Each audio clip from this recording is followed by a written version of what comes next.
Hello everyone, this is the 5th Epical Revelation Fellowship. I'm Reverend Dr. Roger Paul, and today is Wednesday the 25th of June 2014, and tonight we're going to study paper 14 from the Urantia book. That's called The Central and Divine Universe, and that starts on page 152, paragraph 1. That's paper 1401. Alright, and I'll say a little prayer and we'll get started here. Father, thank you for such a beautiful day today, and thank you for bringing us together to study this wonderful revelation. Pray that you'll open our hearts and our minds tonight, that we might learn something, and pray that you'll open our hearts for this new revelation as we try to understand it tonight, and pray that we'll be able to share this with other people as we go through life. We thank you and we give you the praise. Amen. The Central and Divine Universe. Paragraph 1. The perfect and divine universe occupies the center of all creation. It is the eternal core around which the vast creations of time and space revolve. Paradise is a gigantic nuclear isle of absolute stability, which rests motionless at the very heart of the magnificent eternal universe. This central planetary family is called Havona, and is far distant from the local universe of Nebanon. It is of enormous dimensions and almost unbelievable mass, and consists of 1 billion spheres of unimagined beauty and superb grandeur. But the true magnitude of this vast creation is really beyond the understanding grasp of the human mind. So they tell us right off the bat that it is hard for us to even understand the immensity of this universe. Diane, you want to take the next one? Yes. This is the one and only settled, perfect, and established aggregation of worlds. This is a wholly created and perfect universe. It is not an evolutionary development. This is the eternal core of perfection, about which swirls that endless procession of universes which constitute the tremendous evolutionary experiment, the audacious adventure of the creator sons of God, who aspire to duplicate in time and to reproduce in space the pattern universe, the ideal of divine completeness, supreme finality, ultimate reality, and eternal perfection. Okay, so what it's telling us is this is the only perfect universe that is in existence. And the other thing is it was not created like the other universes. You know, the creator sons create the other universes. The Havona always has been and always will be. It had a starting place, but there's no record of it. But it was not created like the other universes were created. It is the pattern for all the other universes that the creator sons of God tried to imitate. Okay? And so it's the concept and the ideal of perfection. Alright, 1. The Paradise Havona system.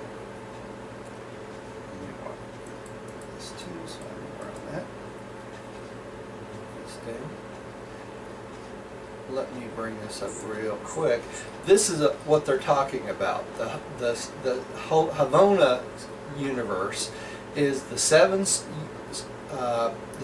rings that surround the 3 rings of the planets of God the Father, God the Son, God the Spirit.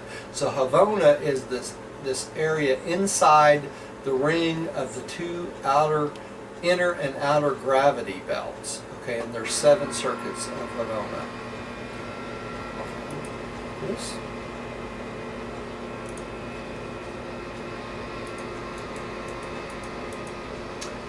From the periphery to paradise to the inner borders of the 7 superuniverses, there are following 7 space conditions and motions. Okay. And they are, I'm going to go through each one of these one at a time. The semi-quiet space zone. Let me bring this up on the large screen so that y'all can see it at home. And and I'll read this from the other thing. Okay, let me make this a little bigger. Oops. I can see you now. Can you? Okay, good. All right.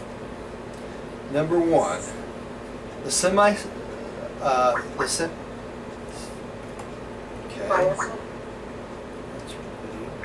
No, that's, oops, I'm sorry, dear. Yeah. Hi, Rodney, let me call you right back. I just disconnected, Okay. Sorry about that. All right.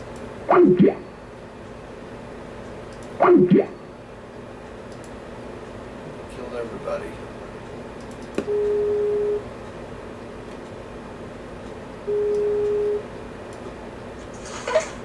Let's try this again. Diane, you there? I am now. Okay, sorry, I disconnected you. Okay, Rodney, we're on 4, section 1, paragraph 2, I believe it is, or slide number 2. It's 8 items. Okay, Okay, wait. Oh. Page 13. paper 14, section 1, page This one. 152.4. Well, you got lost there. Page 152.4, 14.1.2. Oh, yeah, okay. Okay. Yeah. All right. The quiescent mid-space zone impinges on paradise, and what they're talking about here is this area between paradise and the 3 circuits of God the Father, God the Son, God the Spirit, and it's this area in between, the quiescent zone. Okay. And then next, number 2, the clockwise processional of the 3 paradise and 7 Havona circuits. And what they're talking about here on this picture, can you see the mouse on this, y'all? I'm moving around? Probably not. Is these 3 areas of the 7 large bodies. That's the circuit of the Father, the Son, and the Spirit. And that moves clockwise. See that? Along with the 7 circuits of the Havona circuits. And that's these 7 lines here. All right? And all of this, the Father's worlds and the 7 circuits that move in processional, all move clockwise. Okay?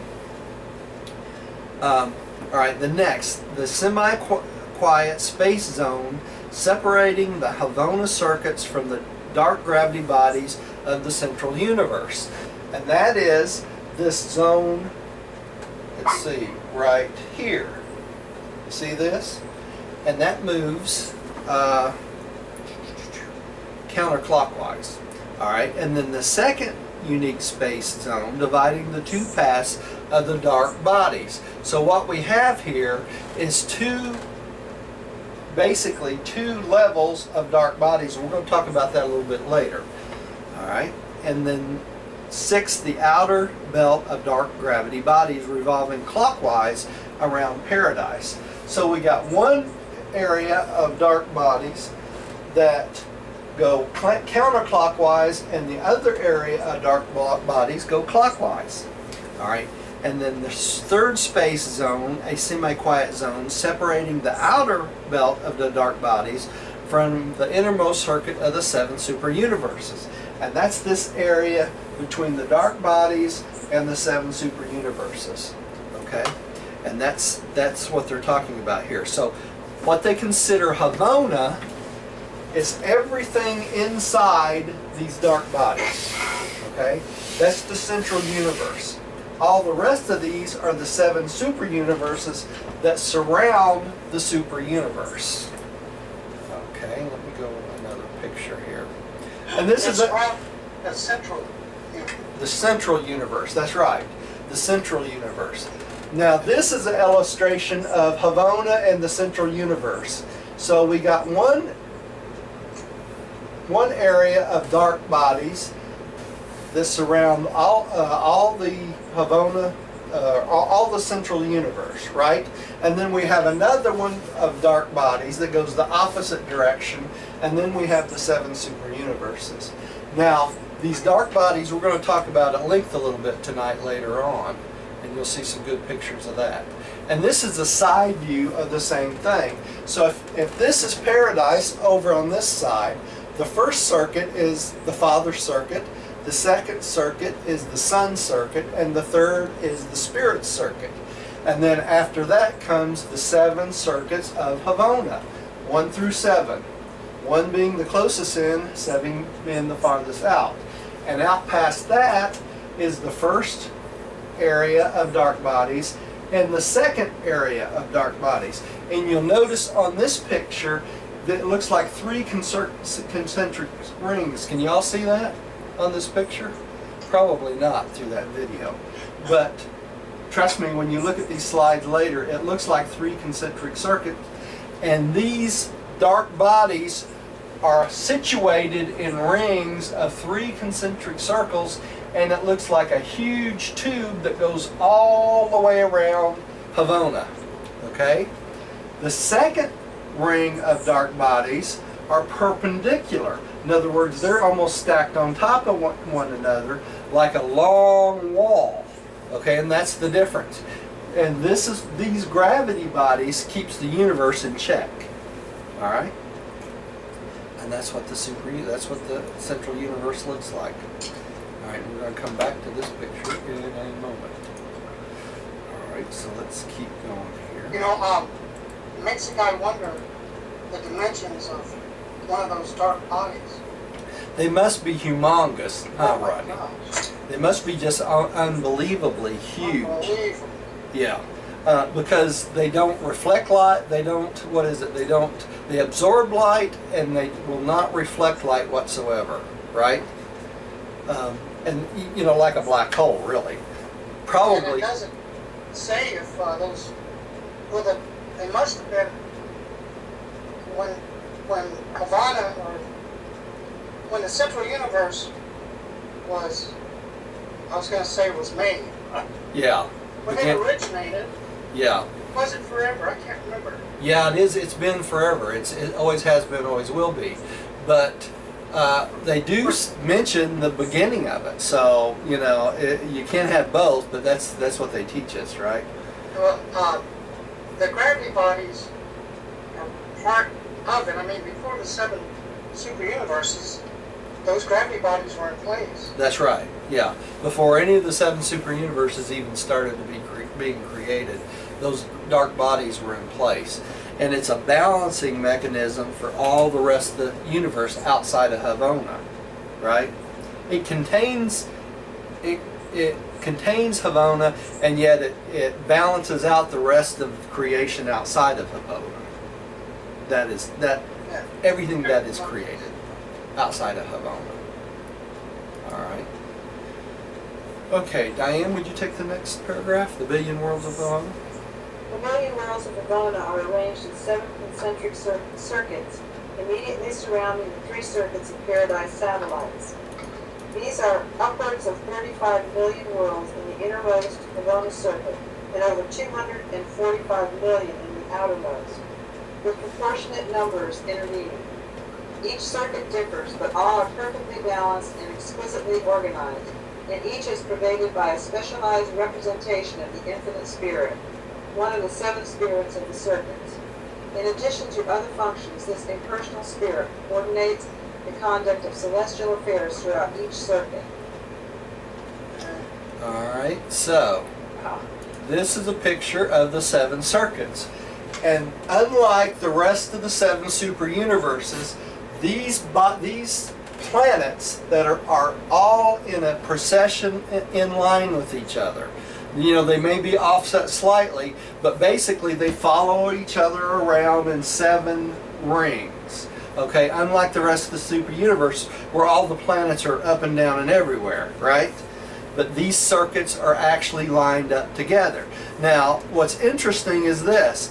The inner circuit, this one closest to Paradise, of the billion worlds, has, what did they say, 35 million worlds in this first circuit.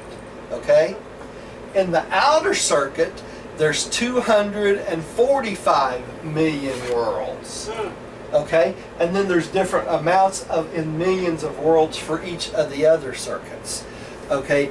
But each one of these circuits are basically organized and represented by 7 separate entities, which are representations of the infinite spirit. Okay? So there's 7 spirits of the circuit. That is what they're talking about. And this is another representation of the same thing. The Havona circuits, that being paradise and the spheres down here of the Father, the Son, and the Spirit. And then we have the different intervening or circuits that surround it. All right? And let me read this slide to you. It says, the billion worlds of Havona are arranged in 7 concentric circuits, immediately surrounding the 3 circuits of the paradise satellites. There are upwards of 35 million worlds in the innermost Havona circuit and over 240 million worlds in the outermost, with proportionate numbers intervening. So that is the 3 circuits, the 7 circuits of Havona. A lot of worlds, and we get to explore every single one of them, right? It'll take a little time. It'll take a little time, right? Well, yeah, if you spend a day on each one, that would be a billion days. Yeah, right. Okay, Rodney, would you take the next one for us, please? Did you say me? Yeah, please. Okay. The Havana planetary circuits are not superimposed. Their worlds follow each other in an orderly, linear procession. The central universe whirls around the stationary Isle of Paradise in one vast plane, consisting of 10 concentric stabilized units, the 3 circuits of Paradise spheres, and the 7 circuits of the Havana worlds. Physically regarded, the Havana and Paradise circuits are all one system. Their separation is in recognition of functional and administrative segregation. Okay, so if we look at this picture, again, this is a perfect example of the 10 circuits. What are they talking about, the 10 circuits? They're talking about the 3 circuits of the Father, Son, and Spirit, and then the 7 Havona circuits. You add those together, that makes 10 circuits. And all of this makes up the what? The central universe, right, of Havona. So the satellites of the Father, the Son, and the Spirit are really considered what? Part of the Havona universe, or the central universe, right? We think of them as separate, but really they're all part of the same thing, including the gravity bodies, the inner one and the outer one, okay? That's all part of Havona. Alright, let's keep going here. Time is not reckoned on Paradise. Yeah. Okay. The sequence of successive events is inherent in the concept of those who are indigenous to the central isle, but time is germane to the Havona circuits and to numerous beings to both celestial and terrestrial origin sojourning thereon. Each Havona world has its own local time, determined by its circuit. All worlds in a given circuit have the same length of year. They uniformly swing around Paradise unless these Paradise years decreases from the outermost to the innermost circuit. So what are they talking about here? So time on this innermost circuit is different than time on the outermost circuit, okay? But all the planets on the inner circuit has the same time scale.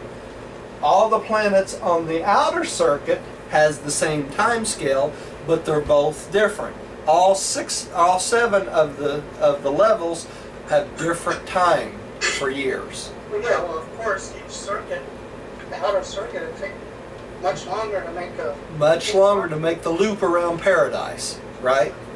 And Paradise is what? The determining factor, right? So the year of the innermost circuit Sure. is shorter than the one on the outside, and we're going to find out that the year on the innermost circuit is 1,000 years of Urantia time. Less just we're going to find the exact amount out in a minute here. Okay, 1,000 years. 1,000 years that it takes to get for the Havona first circuit to get around Paradise. Okay, Diane, would you take the next one, please? Besides Havona Circuit Time, there is the Paradise Havona Standard Day and other time designations which are determined on and are sent out from the 7 Paradise satellites of the Infinite Spirit.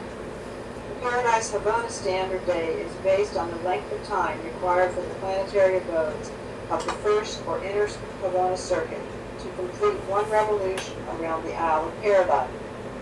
And though their velocity is enormous, owing to their situation between the dark gravity bodies and gigantic Paradise, it requires almost 1,000 years for these spheres to complete their circuit.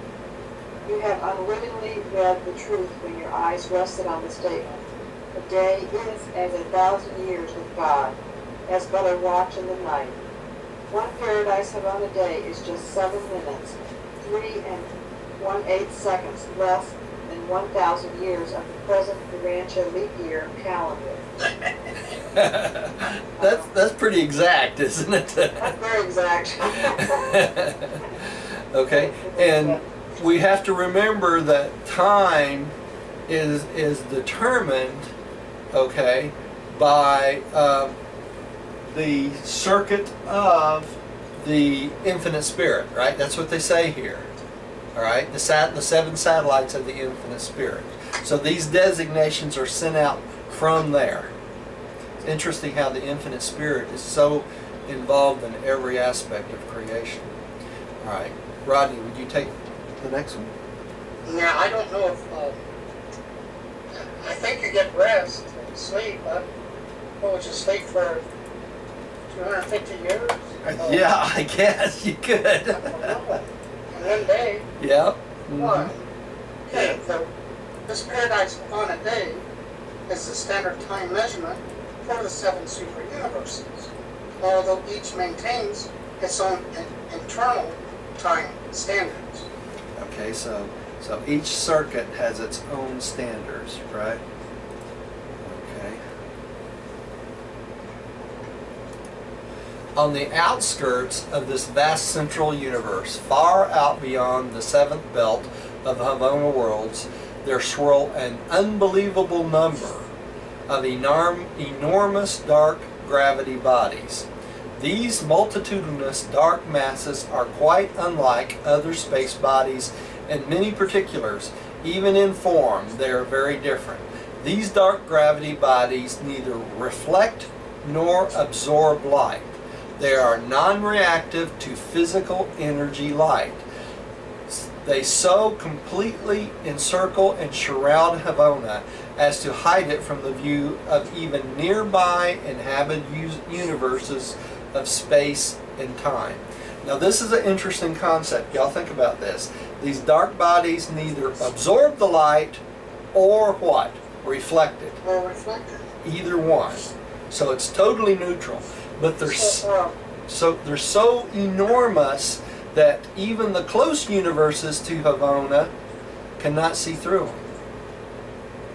So, if they don't absorb light, or what did it say here? Or reflect? Or reflect it. Either one. Well, then light doesn't go through them, though. Light does not go through them, but it doesn't absorb the light. In other words, you would get no reflection whatsoever. So it doesn't absorb the light, but it doesn't reflect the light off. So when the light hit it, it has no reaction whatsoever to physical energy light. So if our satellite, let's say we shot a laser beam into it, it would not disappear and it would not reflect. It would be non-reactive to it. So it would look like the laser beam probably would just keep going and we wouldn't know it, right? I mean, that's the only But thing. that's what I mean, thinking about the light from the central universe, Yeah. if it doesn't, these bodies don't absorb or reflect the light, it looks like the light will just go through it. You would think so, wouldn't it? But That's strange. it does not allow us to see through from the outside in. That's what it says. It completely encircles and enshrouds Havona as to hide it from view of even the nearby inhabited universes of time and space. So if we were on the edge of Havona, on this in a super universe, like on one of the closest planets to Havona, we would not be able to see anything into Havona, would we? Exactly. Nothing at all, even if we're that right there. All right, and that's important to know, because if that were not the case, Havona and the central universe is so large, that's all we would see in the sky. Does that make sense? Yeah, it'd be overwhelming.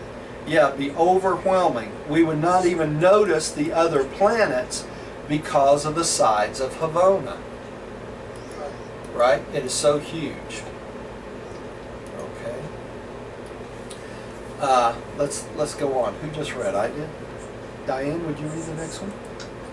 Diane just read. Oh, did she? Oh, well, Rodney, would you take the next one What then? about Millie? She's not here tonight yet. Oh, okay, Yeah. I thought I saw her picture. No. All right, the great belt of dark gravity bodies is divided into two equal elliptical circuits by a neat space intrusion. The inner belt revolves counterclockwise, the outer revolves clockwise. These alternate directions of motion, coupled with the extraordinary mass of the dark bodies, so effectively equalize the lines of Havana gravity as to render the central universe a physically balanced and perfectly stabilized creation. Okay, so referring back to this picture we saw earlier, and I can bring it back up on the large version here. I think I skipped it. No, I did skip it on this one. That's okay. I can show it to you on this one again. That's fine. Rather than go back. This inner circuit goes counterclockwise. All of these bodies that go around go counterclockwise. The outer circuit goes clockwise. So they go against each other constantly, right? So they create this equalization of tension of the physical gravity to stabilize the whole creation. That's what they're talking about, because of the movement of them going opposite directions, plus the fact one is like three rings and the other is like a column, right? So there are two different types of creation, really. And I can't see your chart or poster. Yeah. Yes, still image.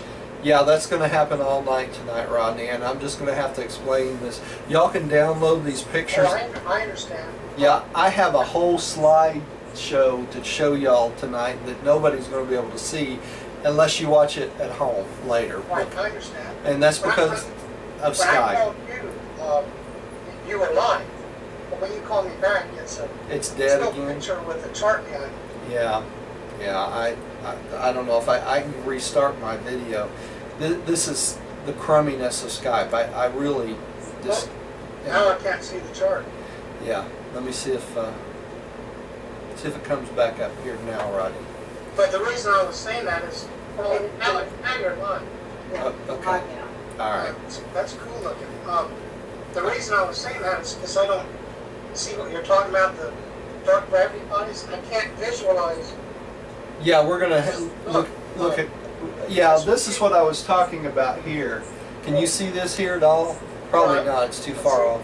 It's three concentric circles of dark bodies, and they're arranged in a tube all the way around Havona. In a tube, but Like a tube. In other words, it looks like much like a tube, but it's dark bodies that go around and around and around and around. They're probably more like a spiral all the way around. oh, Okay, but in the cylindrical ones, go all the way around too, but they're arranged in such a pattern you can't see through either one of them. Okay? Yeah, it is kind of odd. I'm gonna go- That's a odd situation. Yeah. Okay. Oh, there you go. There we go. This might make a little more sense here.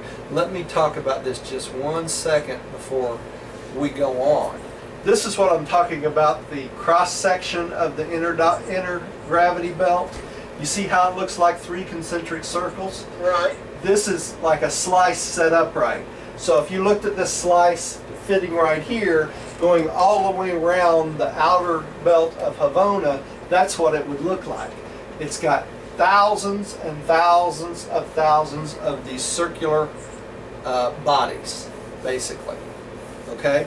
Now the outer belt looks totally different. We're going to come back to these in a second again. The outer belt looks more like a wall. You see how these are cylindrical tubes here? Okay, they go all the way around. The outer belt is more like a wall that goes all the way around it. You see that? It's kind of interesting. We're going to come back to these in a second here. Let's read the slides that go along with them.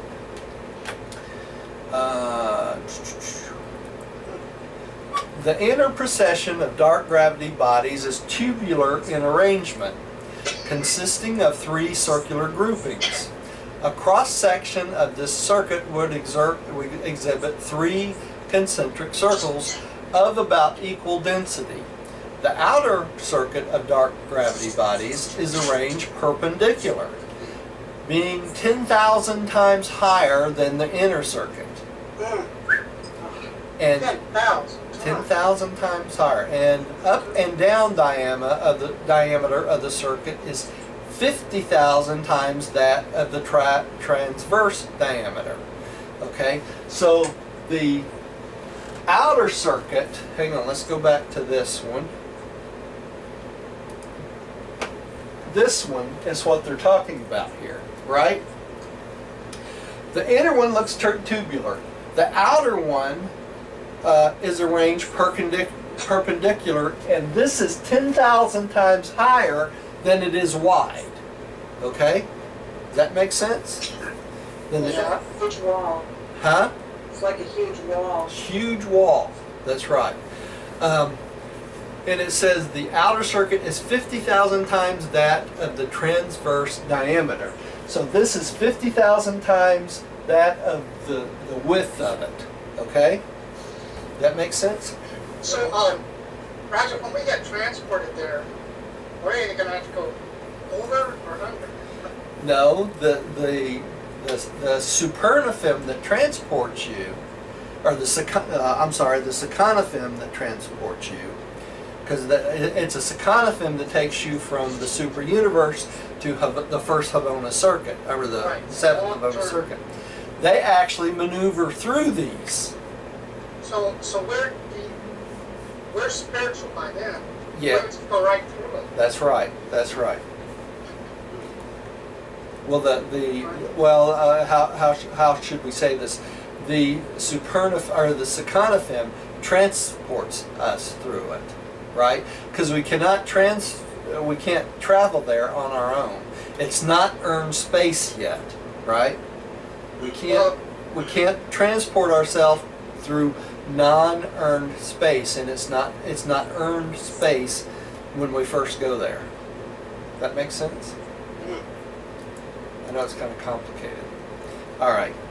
Diane, would you take the next paragraph? The intervening space which exists between these 2 circuits of gravity bodies is unique in that nothing like it is to be found elsewhere in all the wide universe. This zone is characterized by enormous wave movements of an up and down nature and is permeated by tremendous energy activities of an unknown order. So this picture over here, when we're looking at this, they're not stationary, are they? They're constantly waving up and down and moving constantly. These are thousands and thousands and thousands of these bodies. So it looks like a wave movement almost. Okay. Rodney, would you take the next one? In our opinion, nothing like the dark gravity bodies of the central universe will characterize future evolution of the outer space levels. We regard these alternate processions of stupendous gravity balancing bodies as unique in the master universe. Okay. I want to go back to these pictures one more time and review what we just learned. Is that okay with y'all? Good. Fine. Okay, this is the cross section again. And it says here, the inner procession of dark gravity bodies is tubular in arrangement, consisting of 3 circular groupings right here, right? This is what it looks like.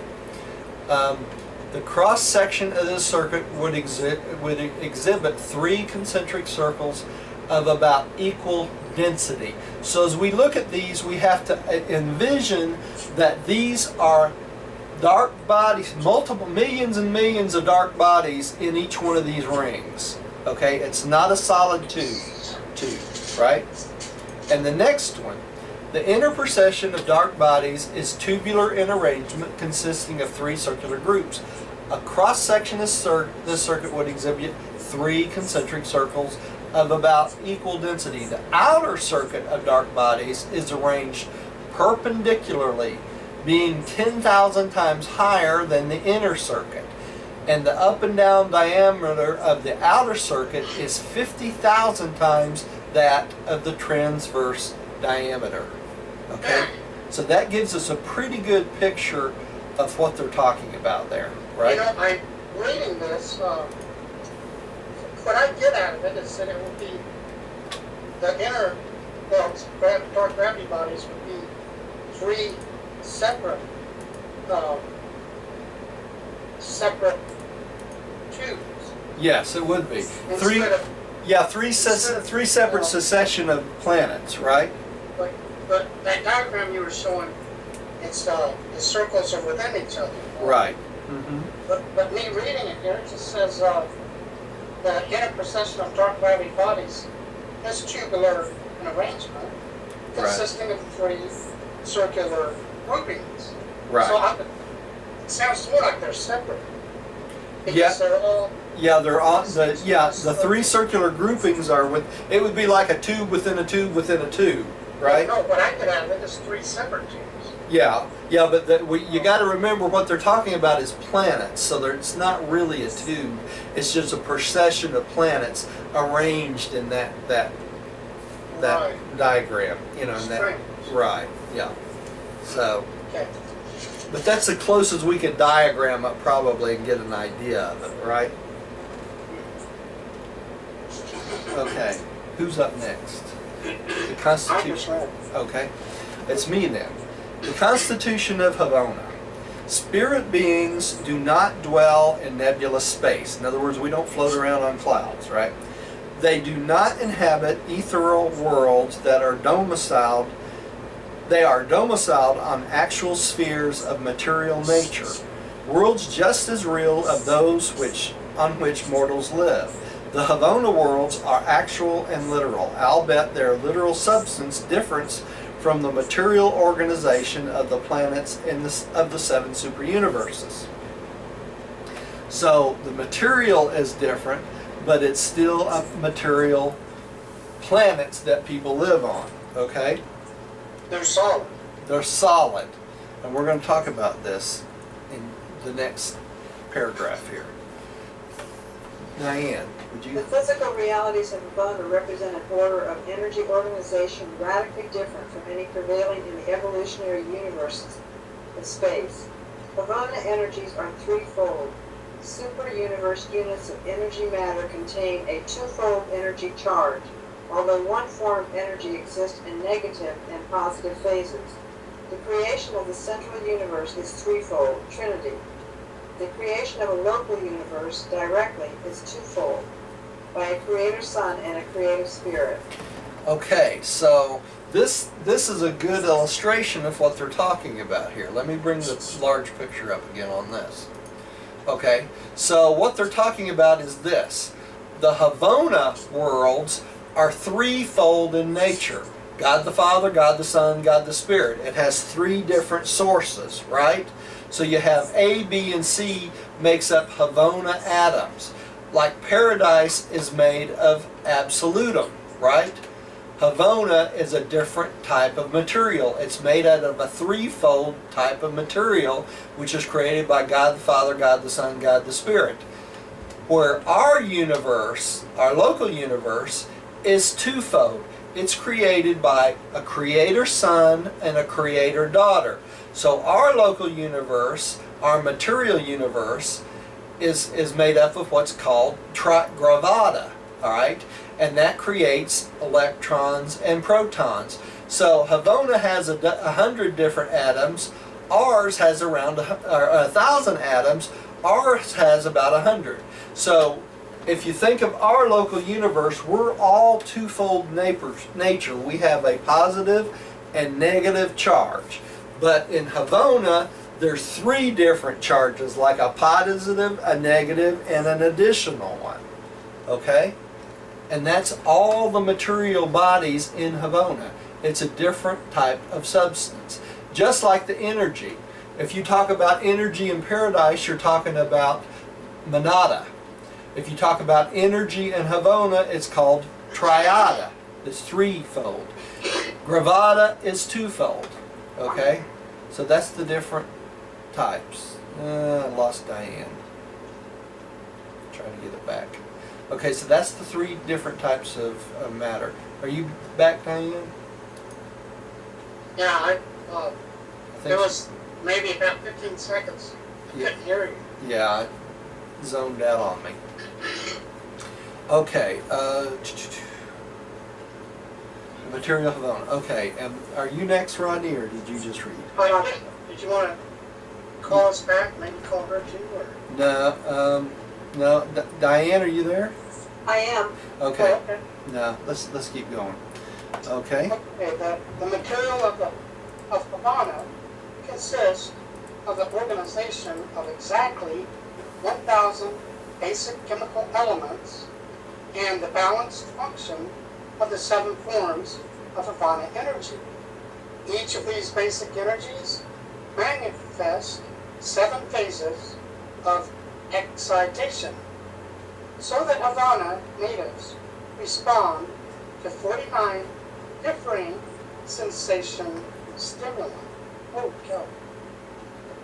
In other words, viewed from a purely physical standpoint, the natives of the central universe possess 49 specialized forms of sensation. The Morontia senses are 70, and the higher spiritual orders of reaction response vary in different types of beings from 70 to 210. Okay, so we have 7 senses, right? All right. Right. Havona natives have 49 different senses, right? Morontia senses are 70, and the higher forms of beings, like in Havona, can have from 70 to 210, depending on what type of being they are, right? So we're going to have lots of different stimuli when we get to Havona, right? Yeah, no need for coffee and Red Bull there? No, none whatsoever. None whatsoever. Okay? None of the physical beings of the central universe would be visible to Urantians. Neither would any of the physical stimuli of those faraway worlds excite a reaction in your gross sense organs. If a Urantia mortal could be transported to Havona, he would there be deaf, blind, and utterly lacking in all other sense reactions. He could only function as a limited, self-conscious being, deprived of all environmental stimuli and reactions thereto. Now, why would that be? It's because it's a different sort of material creation, isn't it? It's threefold. It's not twofold. So we would have nothing to relate to in Havona. You see that? In our physical sense. All right. Interesting question would be, if the Havona natives come to our world, would they be just as deaf and blind? How stupid is place? Yeah, really. They probably just be depressed. They probably would be. All right, Diane, would you take the next one? There are numerous physical phenomena and spiritual reactions transpiring in the central creation which are unknown on worlds such as Urantia. The basic organization of a threefold creation is wholly unlike that of the twofold constitution of the created universes of time and space. Okay, so remember, y'all, the reason what makes it twofold is the Creator Son and the Creative Mother Spirit, right? Rather than threefold. And on Havona, what makes Havona the way it is it's a creation of what? God the Father, God the Son, and God the Spirit, right? It's the spiritual connection that makes it different. All right. Rodney, would you take that one, the next one? All natural law is coordinated on a basis entirely different than in the dual energy systems of the evolving creations. The entire central universe is organized in accordance with a threefold system of perfect and symmetrical control. Throughout the whole Paradise Fauna system, there is maintained a perfect balance between all cosmic realities and all spiritual forces. Paradise, with an absolute grasp of material creation, perfectly regulates and maintains the physical energies of this central universe. The Eternal Son, as a part of his all-embracing spirit grasp, most perfectly sustains the spiritual status of all who indwell Havana. On Paradise, nothing is experimental, and the Paradise Havana system is a unit of creative perfection. Okay, so y'all remember this slide? The circuits of the Father, the Son, the Mind, the Spirit, and Paradise? This is the thing they're talking about here, right? The whole universe is a balance between the spiritual forces, the mindal forces, the physical forces, and the Father's personality circuit, right? And on Paradise, nothing is experimental. So, on Paradise, is there anything experiential? No. No. That's outside. That's outside Paradise, right? Because Paradise and Havona is a unit of creative perfection. So there's no experiments going on there, is there? No, it doesn't have to. Yeah, that's right. It doesn't have to. The It's only. perfect. That's right. It's perfect. It almost sounds boring. Yeah. The only thing that's experiential is us as we go through it, right? Our reaction. Our reaction to it. We gain experience. All right. I guess I'm up next. The universal spiritual gravity of the Eternal Son is amazingly active throughout the central universe. That's that second circuit, isn't it? Okay? All spirit values and spiritual personalities are unceasingly drawn inwards towards the abode of the gods. This Godward urge is intense and inescapable. The ambition to attain God is stronger in the central universe, not because the spirit gravity is stronger than the outlying universes, but because those beings who have attained Havona are more fully spiritualized and hence more responsive to the ever-present action of the universal spirit gravity pull of the Eternal Son. That circuit right there, right? That's what they're talking about. You see how this all fits together? Makes sense, doesn't it? All right, go ahead, dear. Likewise does the infinite spirit draw all intellectual values paradiseward. Throughout the central universe, the mind gravity of the infinite spirit functions in liaison with the spirit gravity of the Eternal Son, and these together constitute the combined urge of the ascended souls to find God, to attain deity, to achieve paradise, and to know the Father. Now that's another part of this spirit, right? These two together. See, this stuff you can understand it, can't you? It makes sense once you really study it. All right. Okay, Nirvana is a spiritually perfect and physically stable universe. The control and balance stability of the central universe appear to be perfect. Everything physical or spiritual is perfectly predictable, but mind phenomena and personality volition are not. We do not infer that sin can be reckoned as impossible of occurrence, but we do this on the ground that the native free will creatures of Havana have never been guilty of transgressing the will of deity. Oh, that's perfect. Throughout all eternity, these supernal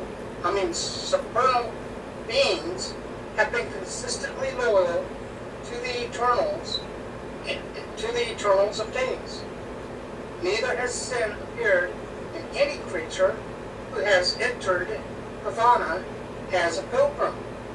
There has never been an instance of misconduct by a creature of any group of personalities ever created in or admitted to the central Havana universe.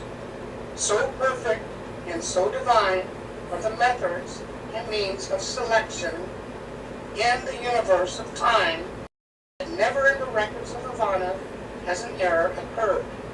No mistakes have ever been made. No ascended soul has ever been prematurely admitted to the central universe. So you've got to be an honor roll student and perfect.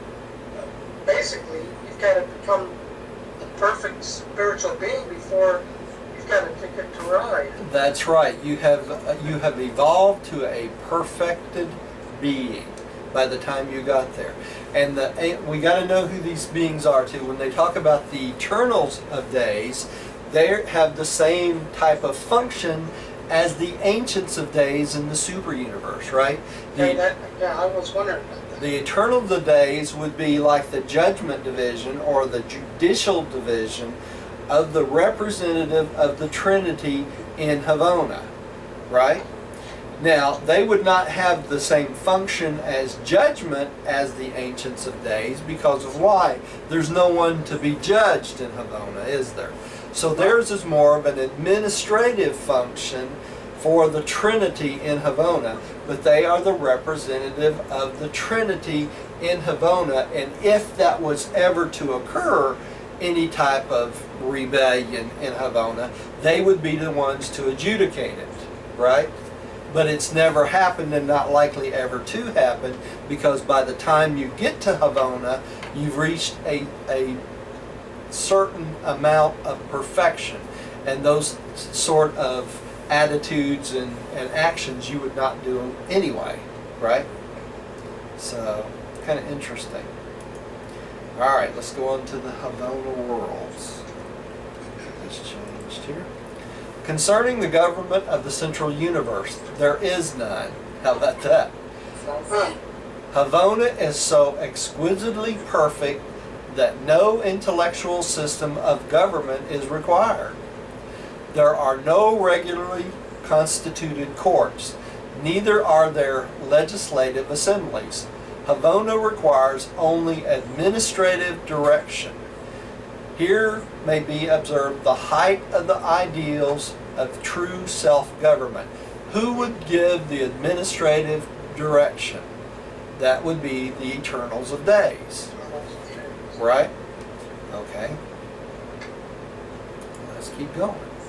Diane, would you take There is no need of government among such perfect and near perfect intelligences. They stand in no need of regulation, for they are beings of native perfection, interspersed with evolutionary creatures who have long since passed the scrutiny of the supreme tribunals of the super universes. So by the time you get here, you've already been through judgment enough that they know how you're going to react, and they will not let you in until you get to a certain point of perfection, right? Yeah, you're going to be perfect to make an error. That's right. Rodney, would you take the next one? The administration of Havana is not automatic, but it is marvelously perfect and divinely efficient. It is chiefly planetary and is vested in the resident eternal of days, each Havana sphere being directed by one of these Trinity origin personalities. Eternals of days are not creators. They are perfect administrators. They teach with a supreme skill and direct their planetary children with a perfection of wisdom, bordering on absoluteness.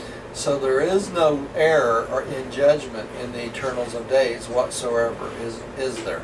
They're close to perfection and absoluteness as you can possibly get. Alright, the billion spheres of the central universe constitute the training worlds of the high personalities native to Paradise and Havana, and further serve as the final proving grounds for ascending creatures from the evolutionary worlds of time. In the execution of the Father's great plan of creature ascension, the pilgrims of time are landed on the receiving worlds of the outer or seventh circuit, and subsequent to increased training and enlarged experience, they are progressively advanced inward, planet by planet and circle by circle, until they finally attain the deities and achieve residence on Paradise. So the plan is perfect and it's executed perfectly, isn't it? Right? The ascension plan. All right, and that's how we fit in. Diane, would you take the next one?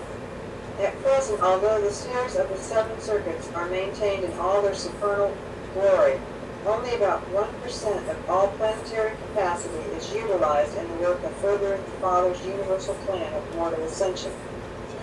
1/10 of 1% of the area of these enormous worlds is dedicated to the life and activities of the core of the finality, being eternally settled in light and life, who often sojourn and minister on the Havana worlds. These exalted beings have their personal residences on Paradise. Okay, so think about this. Only about 1% of the planetary capacity is used on the planets, on the circuits of Havana. So do you think there's going to be expansion beyond imagination to go through there? Yeah, 1%, that's nothing. That's nothing, right?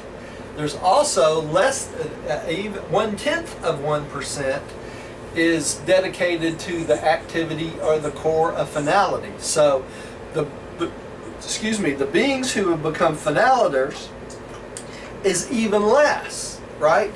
So there's nothing but room on Havana for it to grow, is there? That's the whole point of this. So we're just getting started in this whole adventure. Think about it.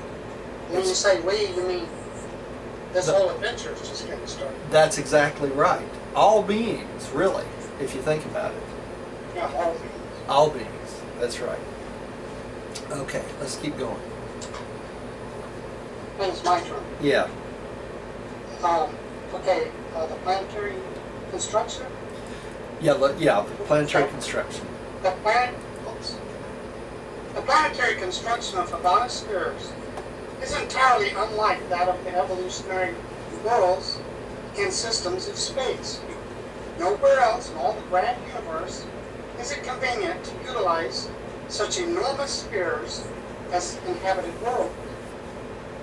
Triada physical constitution, coupled with the balancing effect of the immense dark gravity bodies, makes it possible so perfectly to equalize physical forces and to exquisitely to balance the various attractions of this tremendous creation.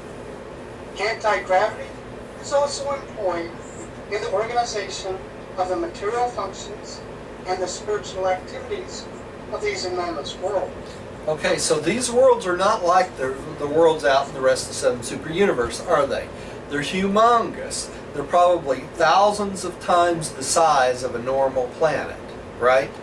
And it's possible to use such large spheres like this is because the way they were created at the beginning, and they all go in succession, and they're all balanced out by the dark gravity bodies. Okay, so these worlds have humongous amounts of area on them for the upcoming beings coming to them, right? Plus the fact that they're made of triada.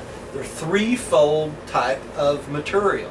They're not twofold, so they're totally different than planets as we think of planets in the seven super universes. The architecture, lighting, and heating, as well as the biologic and artistic embellishment of the Havona spheres are quite beyond the greatest possible stretch of human imagination. You cannot be told much about Havona. To understand its beauty and grandeur, you must see it. But there are real rivers and lakes on these perfect worlds. So there are familiar things on these worlds, but they're beyond our human imagination for beauty. Okay? Diane, would you? Spiritually, these worlds are ideally appointed. They are fittingly adapted to their purpose of harboring the numerous orders of differing beings who function in the central universe. Manifold activities take place on these beautiful worlds, which are far beyond human comprehension. So there's things going on in these worlds that we can't even imagine, because there's normal life on these spheres too, beside just the ascendant plane going on, right? We have to remember these worlds also had other activities going on not related to the ascension plan. You know, all we keep coming back to is the ascension plan, but you got to remember that other activities are going on there constantly, right?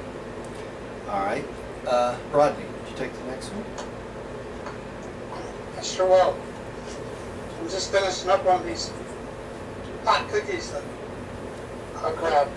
Oh. Okay, number 4, the creatures of the central universe.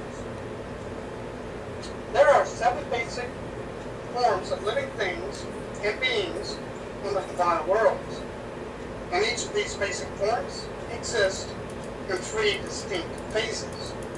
Each of these 3 phases is divided into 70 major divisions, and each major division is composed of 1,000 minor divisions, with yet other subdivisions, and so on.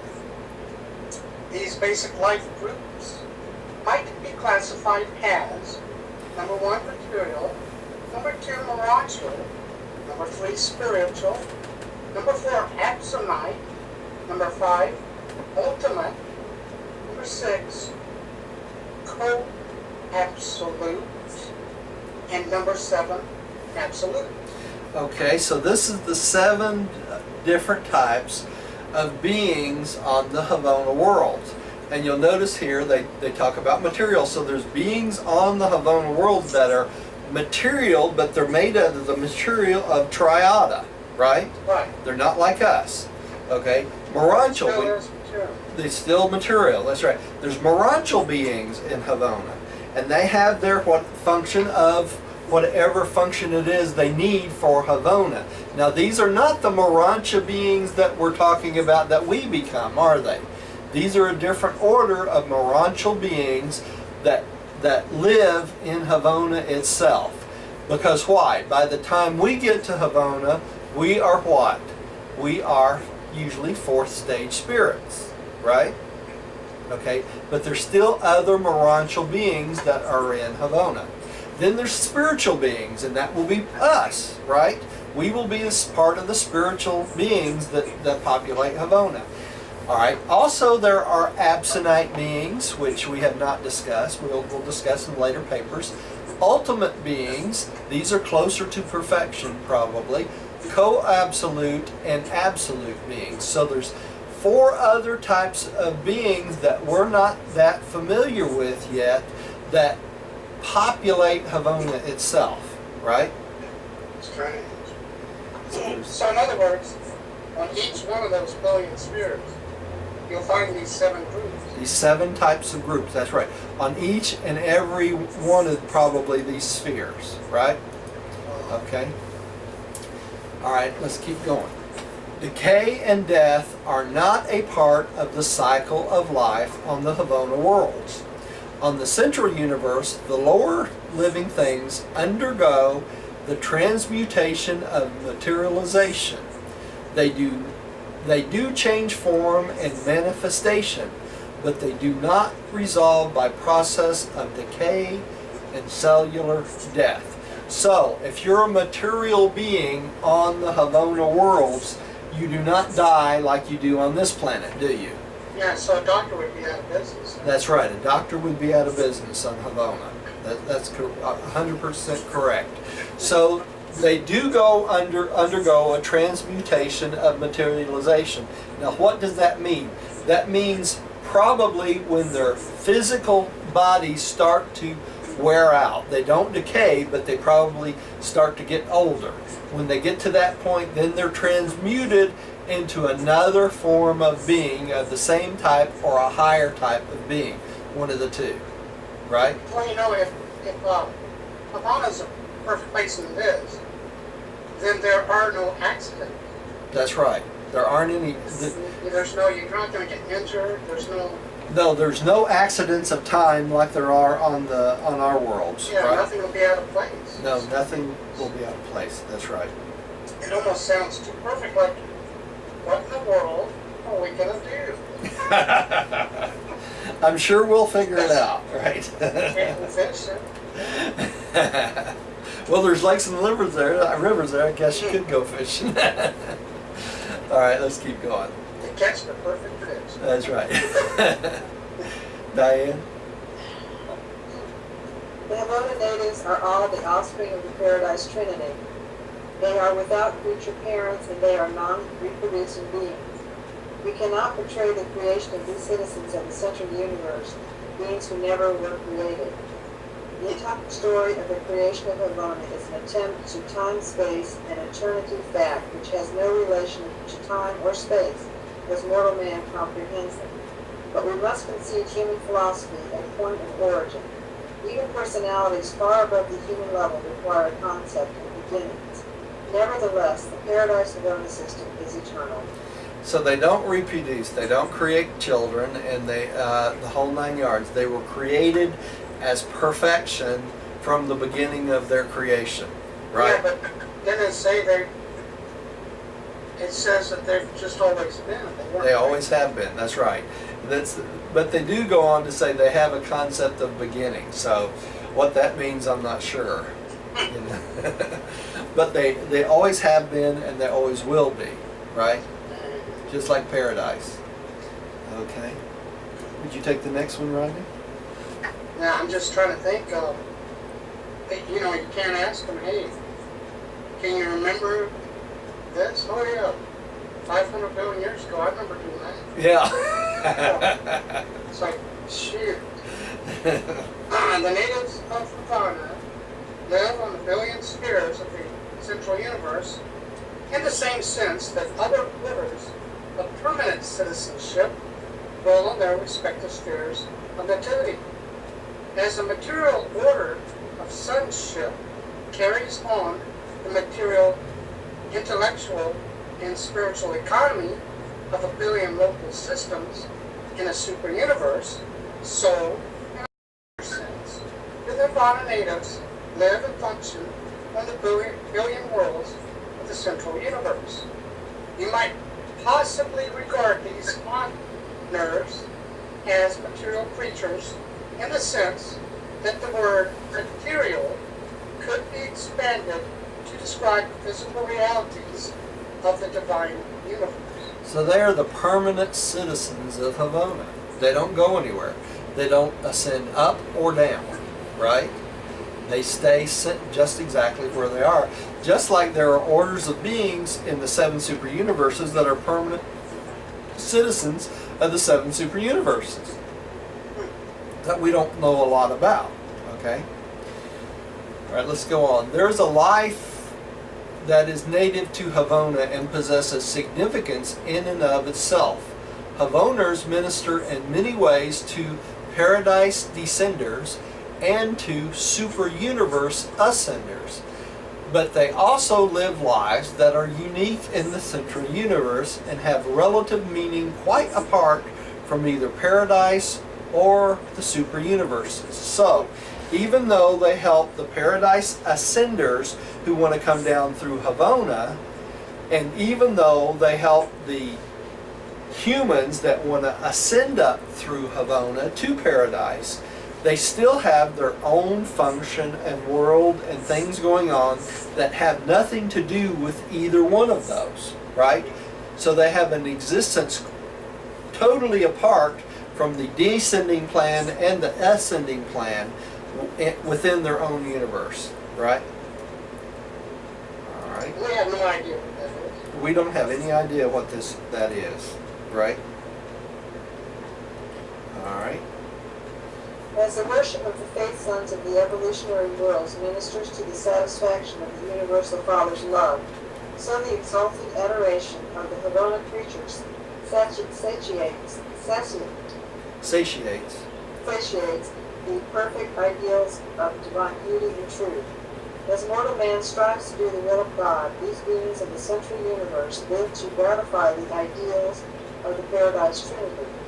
In their very nature, they are the will of God. Man rejoices in the goodness of God, and donors exalt in the divine beauty, while we both enjoy the ministry of liberty and living truth. Okay, so as we satiate the need of the Father's love, these beings satiate the need of the Trinity for goodness and beauty, right? So we all have purpose, one way or another.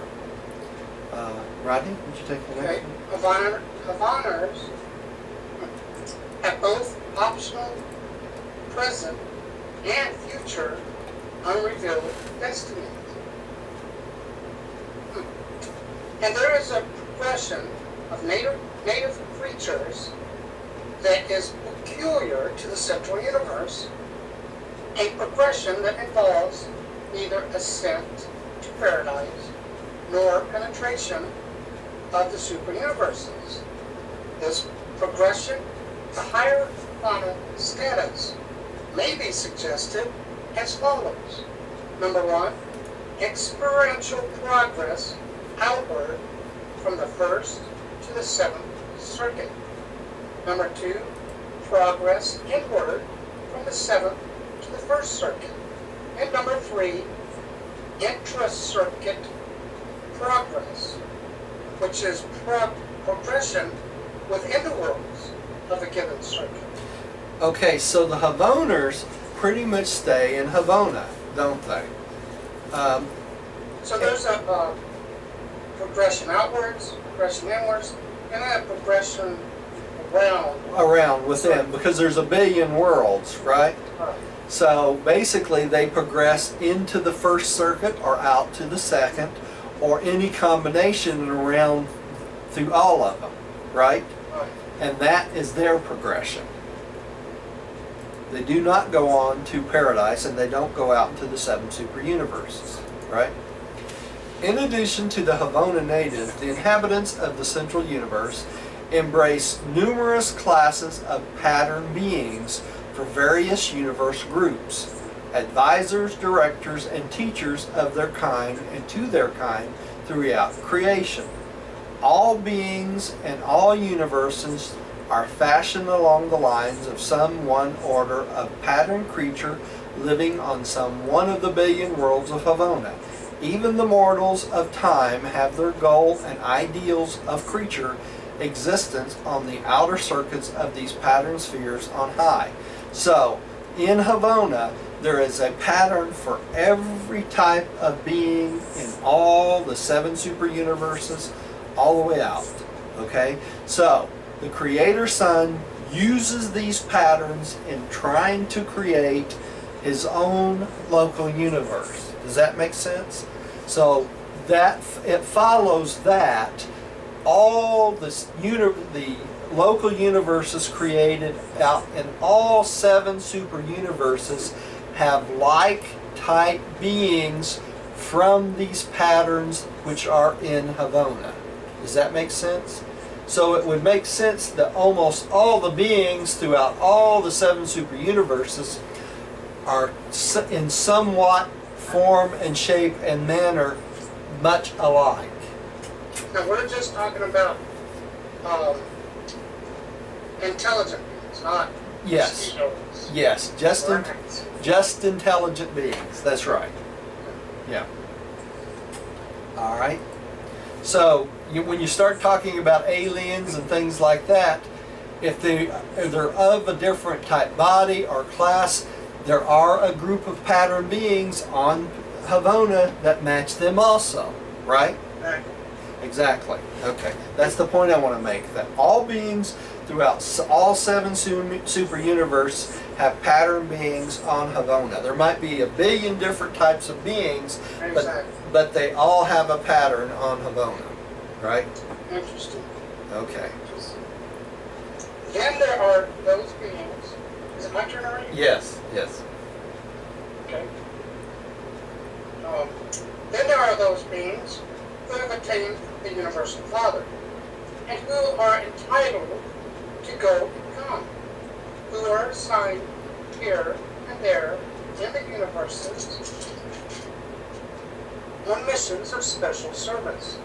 And on every Havana world will be found the attainment candidates, those who have physically attained the central universe, but who have not yet achieved that spiritual development which will enable them to claim paradise residence. Okay, so you can go through all the 7 super, all the way through the super universe and get to Havona, right? And you can attain paradise, but you can't claim residence until you achieve the spiritual development. You see what they're saying here? So it's not only just going through the process, you have to spiritually grow as you go through the process. So when we first get to Havana, where did you say 3rd stage spiritual? yeah, we're 3rd stage spirits when we leave Uversa. Super universe. Yeah, and then we become 4th stage spirits when we get to Havona. Right. So 4th stage spirit cannot enter paradise. Pardon me? 4th stage spiritual being cannot enter paradise. Not when we first get there, no. No, we have to earn our rights through the 7 circuits of Havona, and we have to grow mentally, spiritually, the whole 9 yards. So it's a whole growth process. We continue to expand and learn all the way through it. Okay, so just because you get to Havona doesn't mean you're going to go automatically to paradise, right? You still have a long way to go. But time is of no essence when you get there, and we're going to learn that in the slide here tonight in a minute. Okay? All right, I guess I'm up. The Infinite Spirit is representative on the Havona worlds by a host of personalities, beings of grace and glory, who administer the details of the intricate intellectual and spiritual affairs of the central universe. On these worlds of divine perfection, they perform the work of indigenous to the normal conduct of the vast creation, and in addition, carry on the manifold task of teaching, training, and ministering to the enormous numbers of ascendant creatures who have climbed to glory from the dark worlds of space. Right? So there's tons and tons of beings that are there to help us out. Right? And in the dark worlds of space, that just means like Earth. Not like Earth, that's right. Okay. Diane, would you take the next one, please? There are numerous groups of beings native to the Paradise Havona system that are in no way directly associated with the ascension scheme of creature perfection attainment. Therefore are they omitted from the personality classifications presented to the mortal races. Only the major groups of superhuman beings, and those orders directly connected with your survival experience, are herein presented. So the tons and tons of other beings that are out there on these worlds that they don't tell us about, right? Because they're not It's involved. not our business. That's right. Rodney, would you take the Okay. next one? Havana teams with a life in all phases of intelligent beings, who there seek to advance from lower to higher circuits in their efforts to attain higher levels of divinity realization and enlarged appreciation of supreme meanings, ultimate values, and absolute reality. All right. Holy cow. There's all kinds of beings on there, right? All right, let's go on to life in Havana. Life in Havana. On Urantia, you pass through a short and intense test during your initial life of material existence. On the mansion worlds and up through your system, constellation, and local universe, you traverse the Morantia phases of ascension.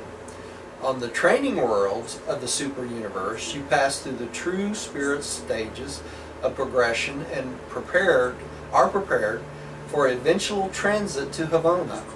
On the 7 circuits of Havana, your attainment is intellectual, spiritual, and experiential. And there is a definite task to be achieved on each of the worlds of each of these circuits. Now this is what I talk about in the tape I just made on life after death, or what happens when you die. I go into great detail this whole process of dying and going all the way to paradise, and this is what they're talking about here in this particular paragraph, going on from the mansion worlds through your system, constellation, local universe, and I go through each one of these in much detail in a couple of the tapes. So if you're interested in that, listening at home, please go look at those videos. They're different links depending on how much you want to get into it. But let's go on. This is on these worlds, on each of the circuit, there is a specific task for you to learn and do on each of the billion worlds of Havana. So that's a brilliant task. that's a billion tasks they have for you before you make it to paradise, right? That's a lot of tasks. Oh, boy. You know, I don't care what anybody says. All right. Diane, would you take the next one? Life on the divine worlds of the central universe is so rich and full, so complete and complete, that it wholly transcends the human concept of anything a created being could possibly experience. The social and economic activities of this eternal creation are entirely dissimilar to the occupations of material. Sorry, Oh, just fell. It jumped on my computer. Sorry, Jacob. The social economic activities of this eternal creation are entirely dissimilar to the occupations of material creatures living on evolutionary worlds like Urantia. Even the technique of Havana thought is unlike the process of thinking on Urantia. So the whole concept of living on these worlds is really nothing like it is on this world, is it? Even their thought patterns are different than what they are on this world. All right. Rodney, would you take the next one, please? the regulations of the central universe are fittingly and inherently natural. Rules of conduct are not arbitrary. In every requirement of Havana, there is disclosed the reason of righteousness and the rule of justice. And these two factors combined equal what a Urantia, which on Urantia would be denominated fairness. When you arrive in Havana, you will naturally enjoy doing things the way they should be done. So there's no stress in doing it because that's the way everybody does it and the way things should be done, right? Alright. When intelligent beings first attain the central universe, they are received and domiciled on the pilot world of the 7th Havana circuit. We're going to talk about all of these. With the new arrivals progress spiritually, attain identity, comprehension of their super universe master spirit. They are transferred to the sixth circle. It is from these arrangements in the central universe that the circles of progress in the human mind have been designated. After ascenders have attained a realization of supremacy, they are thereby prepared for the deity adventure. They are taken to the fifth circuit, and after attaining the infinite spirit, they are transferred to the fourth. Following the attainment of the eternal Son, they are removed to the third. And when they have recognized the universal Father, they go to sojourn on the second circuit of worlds, where they become more familiar with the paradise host. Arrival on the first circuit of Havona signifies the acceptance of the candidates of time into the service of paradise. Indefinitely, according to the length and nature of the creature ascension, they will tarry on the inner circuit of progressive spiritual attainment. From this inner circuit, the ascending pilgrims pass inward to paradise residence, an admission to the core of finality. That's your whole ascension through the worlds of Havona. And I have a slide presentation of that I'd like to show y'all. Am I still live out there Yeah, for you're you? live. All right. Let me start at the beginning here. Okay. I'm going to read this from my computer so that y'all can get the full experience of this, because I think these slides are important. Okay. The first one is, when intelligent beings first attain the central universe, they are received and domiciled on the pilot world of the seventh Havona circuit. As new arrivals progress spiritually, attain identity comprehension of the super universe master spirit, they are transferred to the sixth circle. So what we're seeing here is the pilot world right here, and basically this is the first circuit, or first planet that we land on. Okay? Let me get my mouse down here. Next. Alright. On the pilot world, you'll also be assigned a pilgrim helper, which is a secondary supernafem. And that's the picture of this. And this secondary supernafem help us recognize the master spirit. Alright? Alright, when we get to, this is still on the second spirit, it says here, time is of little consequence on the Havona circles. In a limited manner, it enters into the possibilities of advancement, but achievement is the final and supreme test. The very moment your seraphic associate, okay, that's what we were just talking about, deems you to be competent to pass inward to the next circle, you will be taken before the 12 adjutants of the seventh circuit spirit. Okay, and then once they take you in front of these adjutants, then you are passed to the next circuit. Okay, from the last world of the circuit, and by then you will have recognized Master Spirit number 7. Okay. Also, I wanted to show you this slide. This is the transport into that pilot world of the first spirits. And it says here, the pilgrims of time are transported past the dark gravity bodies of Havona to enter the outer planetary circuit by the transport personalities of the primary order of Sakanafim. That's super universe angels, right? Operating from the headquarters of the seventh super universe. So you're transported from Uversa by Sakanafim into that first pilot world. Okay? This is how we get there. Alright. Hang on, give me a second. And this is an illustration of when Ascender Space are designated spiritual graduates. When translated from the 7th to the 6th circle, are placed under immediate supervision of supremacy guides. These guides should not be confused with the graduate guides, belonging to the higher personalities of the Infinite Spirit, who, with their servitile associates, minister to our circuits of Havona to both ascending and descending pilgrims. The supremacy guides function only on the sixth circle of the Havona universe. What do you think the supremacy guides do? They help us recognize the supreme, right? And this is on the sixth circuit. And you're going to see the progression here. And that's the supremacy guides, right, on the sixth circuit.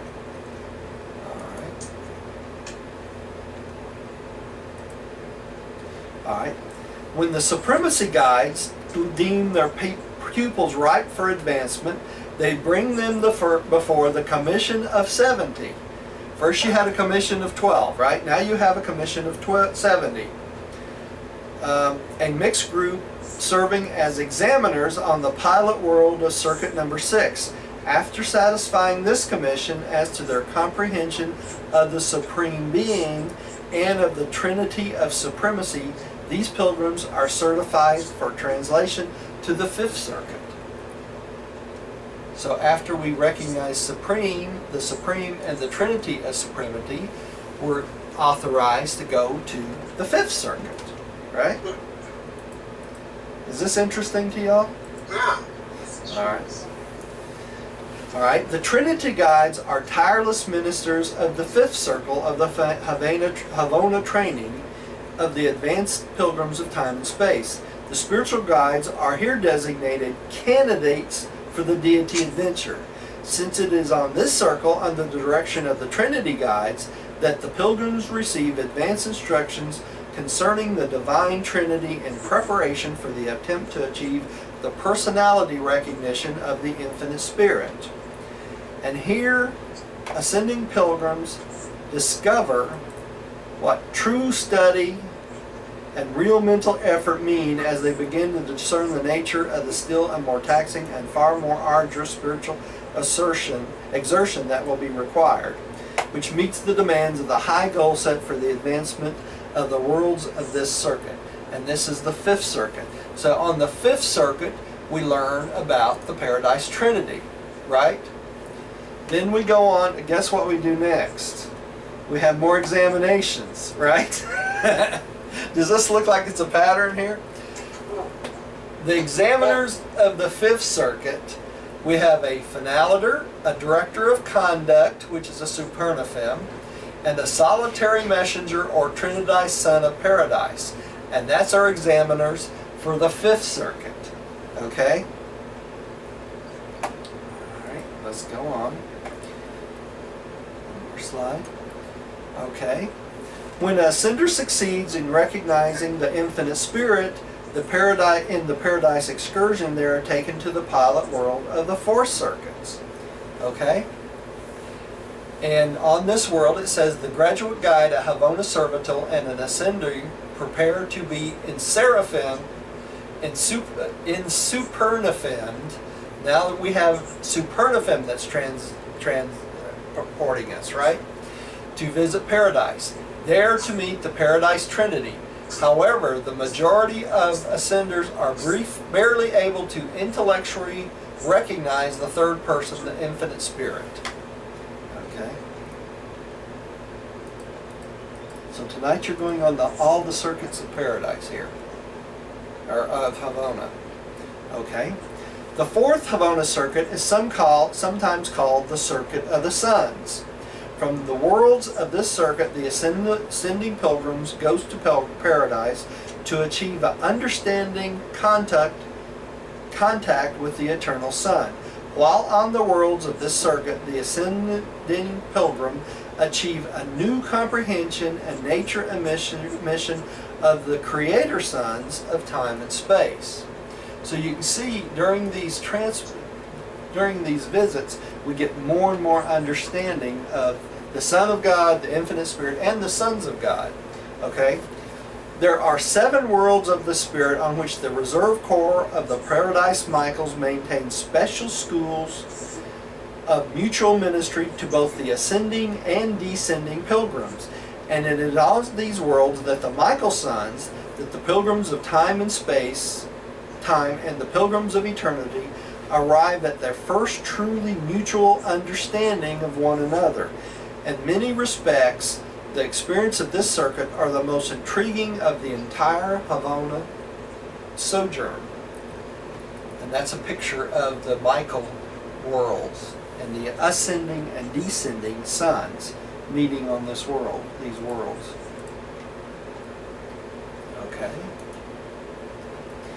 Those who are unsuccessful in their first effort to attain deity attainment are advanced from the circle of failure directly to the second circle before they are returned to the super-universe service. Thus the counselors and advisors also serve as the counselors and comforters of these disappointed pilgrims. They have encountered their greatest disappointment in no way differing from a long list of such experiences thereon they climb as a ladder from chaos to glory and its magnitude. Let me move this down so I can read the rest of this to you. They have just encountered the greatest disappointment in no way differing from a long list of such experiences. I just read that. Oh, these are they who have drained the experiential cup to its dregs and have observed that they have temporarily returned to the service of the super-universes as the highest type of loving ministers to the children of the temporal disappointments. Okay, and that's if they fail the deity adventure. So if you fail on that circuit, and then be put back out into the super universe. That's right, and for another millennium of training, 1,000 years. Hey.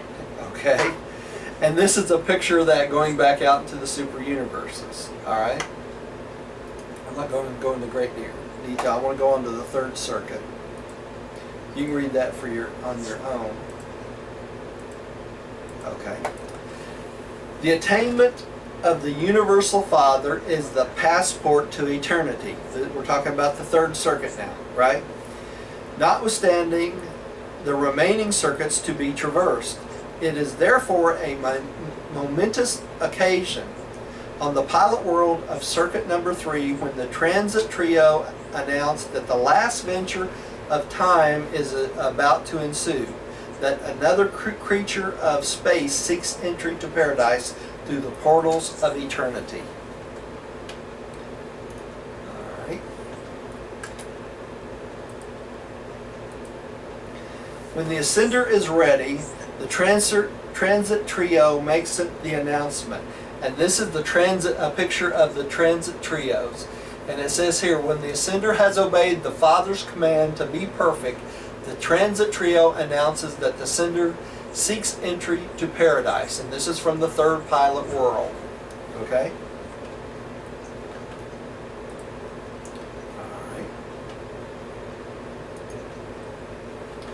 All right.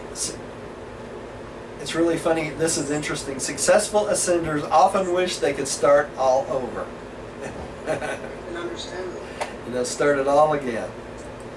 For the successful pilgrims on the second circuit, the stimulus of evolutionary uncertainty is over, but the adventure of eternal assignment has not yet begun. And while the sojourn on this circle is wholly pleasurable and highly profitable, it lacks some of the anticipative enthusiasm of the former circles. Many of the pilgrims who at such time look back upon the long, long struggle with a joyous envy, really wishing that they might somehow go back to the worlds of time and begin it all over again. Just as you mortals, in approaching advanced age, sometimes look back over your struggles of youth and early life and wish that you might live your lives all over once again. So some things never change, do they? Okay? The transport personalities, these beings on our origin on circuit number 6, usually operate from planet number 40 in the outermost circuit, as they who take away the disappointed candidates who transiently fail the deity adventure stand ready to serve all who must come and go, service of Ona, and who are not space traversers. And this is a tertiary supernatant here. Okay?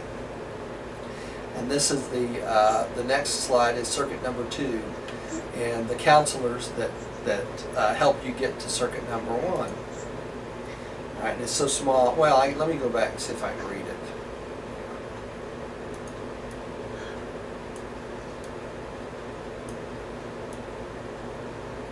It just talks about the disappointed pilgrims. Okay. And these slides are out there on the slideshow too for y'all. Okay.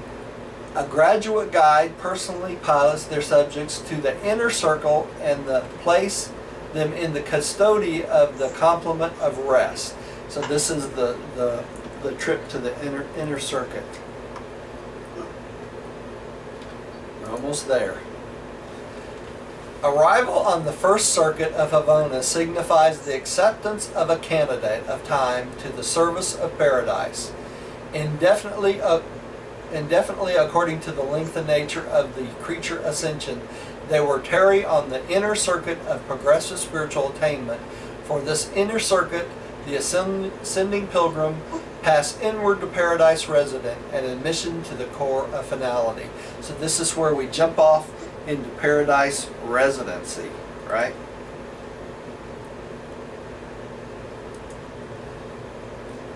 Ascenders fraternize with the creature trinitized son and the trinitized offspring of the paradise citizens. And you do this on this first circuit.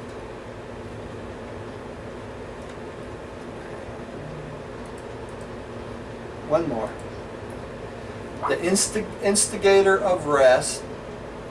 Lost Rodney. The instigator of rest comes from paradise to take you there. The complement of rest enters the rest with you together, and you both travel together on the paradise. You back, Rodney? Yeah. Okay. So that's the trip along the 7 Havona circuits. Was that interesting enough to stop for a few minutes and go through? Yeah, it was, yeah. Okay.